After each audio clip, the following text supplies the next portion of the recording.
உன்மேல் உதித்தது. எனக்கு அருமையானவர்களே, கர்த்தர் இன்று நமக்கு கொடுக்கிற இந்த வார்த்தை மிகவும் பலப்படுத்துகிற ஒரு வார்த்தை. நமக்கு அநேக சோர்வுகள், சோதனைகள் உண்டு. அந்த சோதனைகள் நிமித்தமாக நாம் பலவீனப்பட்டிருக்கலாம். இந்த பலவீனங்களிலிருந்து கர்த்தர் நமக்கு கொடுக்கிற அந்த கூக்குரல், எழும்பி பிரகாசி, கர்த்தருடைய மகிமை உங்கள் மேல் உதித்தது, உன்மேல் உதித்ததுன்றதை நான் அனைவருக்கும் சேர்ந்தாற் போல் சொல்கிறேன். வேதத்தில் உள்ள வார்த்தை உன்மேல் உதித்தது.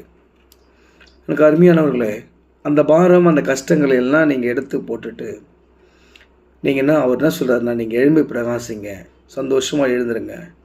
எழுந்து நீங்கள் எல்லா நாட்களும் என்ன பண்ணீங்க, எப்படி ஜெபம் பண்ணீங்க, எப்படி வேதம் வாசிச்சிங்க, எப்படி ஆண்டவரை துதிச்சிங்க, பாடல்களை பாடி துதிங்க.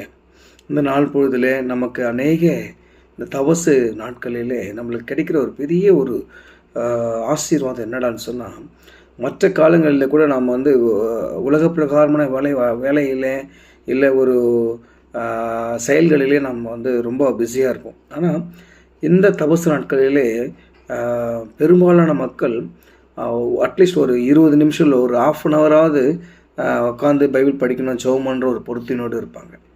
ஆனால் அது பண்ணும்போது அப்படி ஒரு நம்ம கடலுக்குள்ளாக நம்ம அவருடைய பிரசன்னத்துக்குள்ளாக நம்ம செல்லும்போது தான் நம்மளுக்கு சோதனைகள் அதிகம், வராத கஷ்டங்கள்லாம் வரும். சாத்தான் சும்மாவே இருக்க மாட்டான். ஏன்னா நம்முடைய வேதத்தை நம்ம தொடும்போதெல்லாம் ஏசப்பாவை நம்ம மகிமைப்படுத்துகிறோம். அவருடைய வார்த்தையை நம்ம என்ன பண்ணுறோம், கேட்டு வாசித்து அதை தியானிக்கிறோம். அப்போது நம்முடைய இருதயத்தில் இருக்கிற கசப்புகள், வெறுப்புகள் எல்லாம் வெளியேறும். அப்போது சாத்தான் சும்மாவே இருக்க மாட்டான். இல்லை நீ இப்படி தான் இருக்குன்ற ஏதாவது ஒரு சோதனைகள் கொண்டு வருவான். அதற்கான வசனம் தான் ஆண்டவர் சொல்கிறார். கர்த்தர் அழகாக சொல்கிறாரு, நீங்கள் எல்லா கஷ்ட நஷ்டங்களையும் விட்டுருங்க, எழும்பி பிரகாசிங்க, கர்த்தருடைய மகிமை உங்கள் மேல் இருக்கிறது. எனக்கு அருமையானவங்களே, இந்த வசனத்தை நம்ம அதுக்கப்புறம் அந்த இதே அதிகாரத்தில் 19ஆம் வசனமும் 20 வசனம் கூட பாருங்களேன்.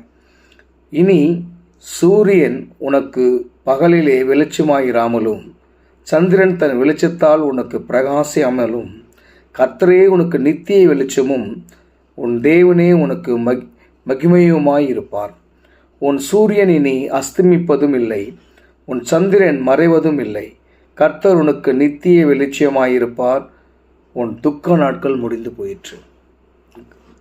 உன் துக்க நாட்கள் முடிந்து போகும். எனக்கு அருமையானவர்களே, அருமையான வசனம். என்ன இருந்தாலும் பரவாயில்ல, கர்த்தர் நமக்கு நித்திய வெளிச்சமாக இருக்கிறாரு. அந்த வெளிச்சத்தை நம்ம பெற்றுக்கொண்டு ஒளியின் பிள்ளைகளாக இந்த சமுதாயத்தில் நாம் அவரை நோக்கி ஒளி வீச கடந்து செய்வோம். கர்த்தர் நம்மை ஆசீர்வதிப்பாராக.